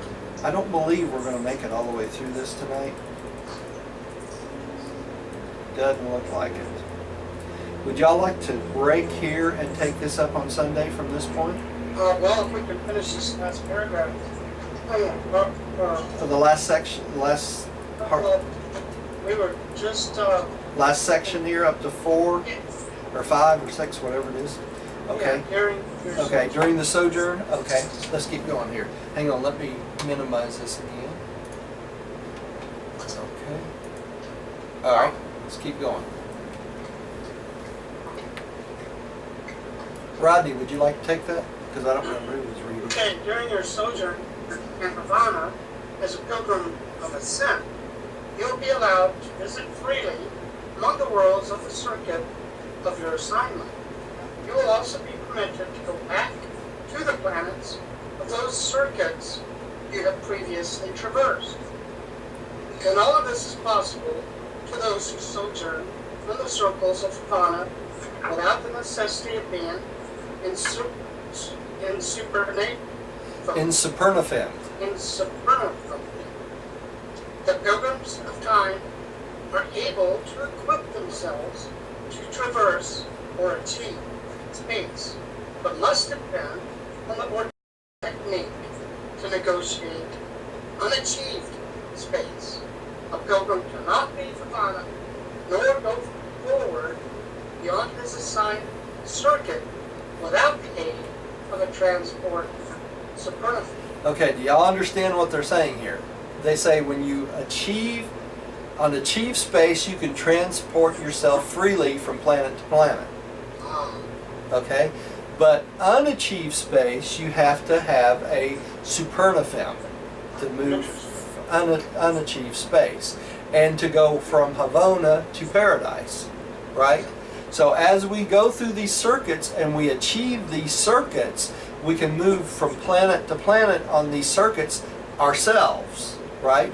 But anything we haven't earned, we have to make arrangements to have a transport supernafim to transport us, right?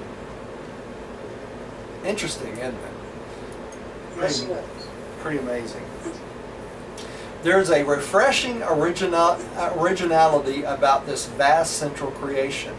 Aside from the physical organization of matter and the fundamental constitution of the basic orders of intelligent beings and other living things, there is nothing in common between the worlds of Havona. Every one of these planets is an original, unique, and exclusive creation. Each planet is a matchless, superb, and perfect production. And this diversity of individuality extends to all features of the physical, intellectual, and spiritual aspects of planetary existence. Each of these billion perfection spheres have been developed and embellished in accordance with the plans of the resident Eternal of Days. And this is just why no two of them are alike. So the resident Eternal of Days helps to plan and organize each and every one of these planets, right? All right, Diane? Now to take you to traverse the last of the Havona circuits and visit the last of the Havona worlds. Will the tonic of adventure and the stimulus of curiosity disappear from your career? And then will the urge, the forward impulse of eternity in place of the forerunner, the adventure lure of time? All right, so as we go farther and farther, our curiosity starts to go away, doesn't it? All right, Rodney, did you take the next Okay. one? Monotony is indicator of immaturity of the creative imagination and inactivity of intellectual coordination with the spiritual endowment. By the time an ascended mortal begins the exploration of these heavenly worlds, he has already attained emotional, intellectual, and social, if not spiritual, maturity. So we won't be bored, will we? I guess not. Okay. Not only will you find undreamed of changes confronting you as you advance from circuit to circuit in Havona, but your astonishment will be irrepressible as you progress from planet to planet within each circuit. Each of these billion study worlds is a veritable university of surprises. Continuing astonishment, unending wonder is the experience of those who traverse the circuits of these tour of gigantic spheres. Monotony is not a part of the Havona career. So we just will not get bored. We won't be. You know, we might make it to the end of this tonight. Okay, go ahead, Diane. Love of adventure, curiosity, and dread of monotony. These traits inherent in evolving human nature were not put there just to aggravate and annoy you during your short sojourn on Earth. Rather to suggest to you that death is only the beginning of an endless career of adventure, an everlasting life of anticipation, and an eternal voyage of discovery. We ought to post that on our walls, shouldn't Yeah, I like that. we? I love this paragraph. It really is. Go ahead, Rodney. Okay. I'm just highlighting my highlight. Okay, curiosity, the spirit of investigation, the urge of discovery, the drive of exploration is a part of the inborn and divine endowment of evolutionary space creatures. These natural impulses were not given you merely to be frustrated and repressed. True, these ambitious urges must frequently be restrained during your short life on Earth. Disappointment must be often experienced, but they are to be fully realized and gloriously gratified during the long ages to come. All right, so we have something to look forward to, don't we? Y'all want to keep reading, try to see how far we get on this before 9 o'clock?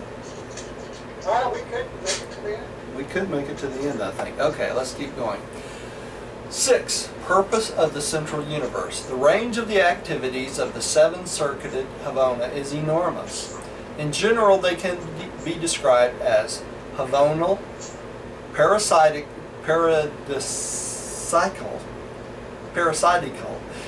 Ascendant finite, supreme, ultimate, evolutional. I'm not going to discuss each one of those in technical. Okay, go ahead. Diane. Many superfinite activities take place in the corona of the present universe age, involving untold diversities of absentite and other phases of mind and spirit functions. It is possible that the central universe serves many purposes which are not revealed to me, as it functions in numerous ways beyond the comprehension of the creative mind. Nevertheless, I will endeavor to look at how this perfect creation ministers to the needs and contributes to the satisfactions of 7 orders of universe intelligence. You know, even he has to stretch to make us understand this, doesn't he? All right, Rodney? Okay, number 1, the universal Father, the first source and center. God the Father derives supreme mental satisfaction from the perfection of the central creation. He enjoys the experience of love, Satiating. Satiating. Love satiating on near Equality levels. Equality levels. equality. Sorry about that. That's okay. The perfect creator is divinely pleased with the adoration of the perfect creature. So the Father himself gets satisfaction from this. That's the first point, right? Okay. Havona affords the Father supreme achievement gratification. The perfection realization in Havona compensates for the time-space delay of the eternal urge of infinite expansion. So this helps the Father be gratified in the fact that he has to wait for this to happen, right? Diane, would you take the next one? The Father enjoys the Havana reciprocation of the divine beauty. It satisfies the divine mind to a perfect pattern of exquisite harmony for all evolving universes. Our Father beholds the central universe with perfect pleasure because it is a worthy revelation of spirit reality to all personalities of the universe of universes. The God of universes has favorable regard for Havona and Paradise as the eternal power nucleus for all subsequent universe expansion in time and space. The Eternal Father views with never-ending satisfaction the Havona creation as a worthy and alluring goal for the ascension candidates of time, his mortal grandchildren of space, achieving their Creator Father's eternal home. And God takes pleasure in the Paradise Havona universe as the eternal home of deity and the divine family. So it brings all his grandchildren closer to him, doesn't it? Okay. Okay, number 2, the eternal Son, the second source of the center. To the eternal Son, the superb central creation affords eternal proof of the partnership, effectiveness of the divine family, Father, Son, and Spirit. It is the spiritual and material basis for absolute confidence in the universal Father. So it reiterates the original family, right? Havona affords the eternal Son an almost unlimited base for the ever-expanding realization of spirit power. The central universe afforded the eternal Son the arena wherein he could safely and securely demonstrate the spirit and technique of the bestowal ministry for the instruction of his associate Paradise sons. So it allowed him a place for the Paradise sons to learn and grow, right? All right. Havana is a reality foundation for the eternal Son's spirit gravity control of the universe of universes. This universe affords the Son the gratification of perennial craving, spiritual reproduction. Okay, so it's a perfect playground for the spiritual circuit then, isn't it? All right. The Havana worlds and their perfect inhabitants are the first and the eternally final demonstration that the Son is the Word of the Father. Thereby is the consciousness of the Son as an infinite complement of the Father, perfectly gratified. Okay, so it proves the fact that the Son is the Word of God, right? And this universe affords the opportunity for the realization of the reciprocation of equality, fraternity between the universal Father and the eternal Son. And this constitutes the everlasting proof of the infinite personality of each. Their infinite partnership, right? All right. 3. The infinite spirit. The third source and center. The Havona universe affords the infinite spirit proof of being the conjoined actor, the infinite representative of the unified Father-Son. In Havona, the infinite spirit derives the combined satisfaction of functioning as a creative activity while enjoying the satisfaction of absolute coexistence with this divine achievement. It reinforces the Trinity, doesn't it? Okay. In Havana, the infinite spirit found an arena wherein he can demonstrate the ability and willingness to serve as a potential mercy minister. In this perfect creation, the Spirit rehearsed for the adventure of ministry in the evolutionary universes. So it was in this universe that the infinite spirit first became a ministering spirit, right? This perfect creation afforded the infinite spirit opportunity to participate in the universe administration with both divine parents, to administer a universe as associate creator offspring, thereby preparing for the joint administration of the local universes as the creative spirit associated with the creator sons. So this was the training ground for the infinite spirit and preparing for the creation of the creative mother spirits to go along with the creative sons, right? Right. All right.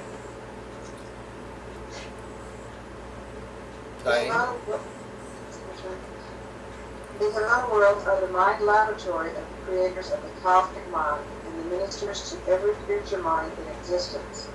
Mind is different on each of their own world and serves as a pattern for all spiritual and material creature intellects. Okay. So that, therefore, the mind spirit circuit started here, right? Rodney? These perfect worlds are the mind graduate schools for all beings destined for paradise society. They afforded the spirit abundant opportunity to test out the technique of mind ministry on safe and advisory personalities. All right. Havona is a compensation to the infinite spirit for his widespread and unselfish work in the universes of space. Havona is the perfect home and retreat for the untiring mind ministry of time and space. 4. The Supreme Being. The evolutionary unification of experiential deity. The Havana creation is the eternal and perfect proof of the spiritual reality of the Supreme Being. This perfect creation is a revelation of the perfect and symmetrical spirit nature of God the Supreme, before the beginnings of the powerful symbolic synthesis, the finite reflections of the paradise deities in the experiential universes of time and space. Okay, so it's the perfect beginning for the Supreme Being then, doesn't it? Okay, all right, let me mention something here. We have 24, we got 20 more paragraphs. Y'all want to continue on? Might as well, okay. Are we continuing? Yeah, go ahead, Rodney. In Havana, the power potentials of the Almighty are unified with the spiritual nature of the Supreme. This central creation is an exemplification of the future eternal unity of the Supreme. Okay. Havona is a perfect pattern of the universality potential of the Supreme. This universe is a finished portrayal of the future perfection of the Supreme and is suggestive of the potential of the ultimate. So if you look at Havona, you see what will come as the perfection of the Supreme, right? So, I've got a question here. Yeah, go ahead, Rodney. When the Supreme becomes perfect, Yes. uh, And really in full fruition, right? Yeah. when it comes into full fruition. Yeah, that's what I meant. Yeah. At that point in time, all 7 super universes would be settled in light and light. Right. Does that basically mean that the 7 super universes would be equal to Havana? No, but it will have reached a point of perfection, not complete perfection, but it will be closer to perfection, right? So they'll just, for eternally, after they've reached the age of light and light, and have achieved that, the 7 super universes, then eternally they'll just stay that way. That's right. That's hopefully so. Yeah. Havona exhibits finality of spirit values, existing as living will creatures of the Supreme, and perfect self-control, mind existing as ultimately equivalent to spirit, reality, and unity of intelligence with unlimited potential. Okay. The Creator's Sons. Havana is an educational training ground where the Paradise Michaels are prepared for their subsequent adventures in universe creation. This divine and perfect creation is a pattern for every Creator's Son. He strives to make his own universe eventually attain to these Paradise Havana levels of perfection. And that's our goal, isn't it? For the local universe to be perfect too. All right, Rodney? The Creator's Son uses the creatures of Havana as personality pattern possibilities for his own moral children and spirit beings. The Michael and other Paradise Sons view Paradise in Havana as the divine destiny of the children of Donna. Okay, so there's a pattern for all of us up there in Havana, isn't there? The Creator Sons know that the central creation is the real source of that indispensable universe over-control which stabilizes and unifies their local universes. They know that the personal presence of the ever-present influence of the Supreme and of the Ultimate is in Havana. Havana and Paradise are the source of the Michael Son's creative power. Here dwell the beings who cooperate with him in universe creation. In Paradise come the universe mother spirits, the co-creators of local universes. Boy, The they don't, Paradise Sons regard the central creation as the home of their divine parents, their home. It is the place they enjoy returning to every and ever. ever and enough, yeah. The coordinate ministering daughters, the universe mother spirits, co-creators of the local universe, secure their pre-personal training on the worlds of Havana, in close association with the spirits of the circuits. In the central universe, the spirit daughters of the local universes are duly trained in the methods of cooperating with the sons of paradise, and all the while subject to the will of the Father.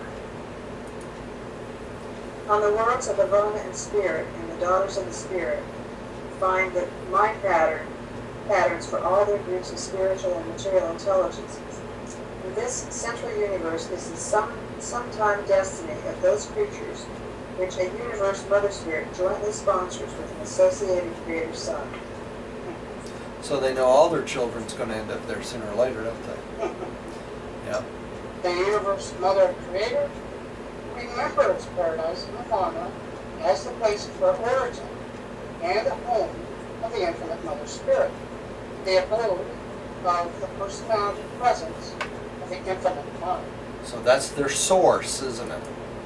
From the central universe also came the bestowal of the personal prerogatives of creatorship, which a divine minister employs as complemental to a creator son in the work of creating living will creatures. And lastly, since these daughter spirits of the infinite mother spirit will not likely ever return to their paradise home, they derive great satisfaction from the universal reflectivity phenomena associated with the supreme being in Havana and personalized in the Juston on paradise. So they can see what's going on at their home from where they are, to Majeston, right? Okay, number 7, the evolutionary morals of the ascendant career. Havana is the home of the pattern personality of every mortal type and the home of all superhuman personalities of mortal association who are not native to the creations of time. So everybody has a pattern on Havona, right?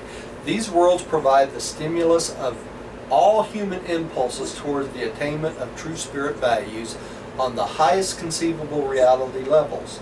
Havona is the pre-paradise training goal of every ascending mortal. Here mortals attain pre-paradise deity, the supreme being. Havona stands before every will creature as the portal to paradise and God attainment.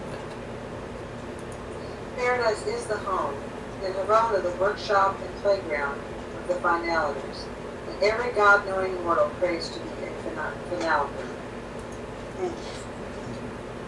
The central universe is not only man's established destiny, but it is also the starting place of the eternal career of the finaliters, as they shall sometime be started out on the undisclosed and universal adventure in the experience of exploring the infinity of the universal Father.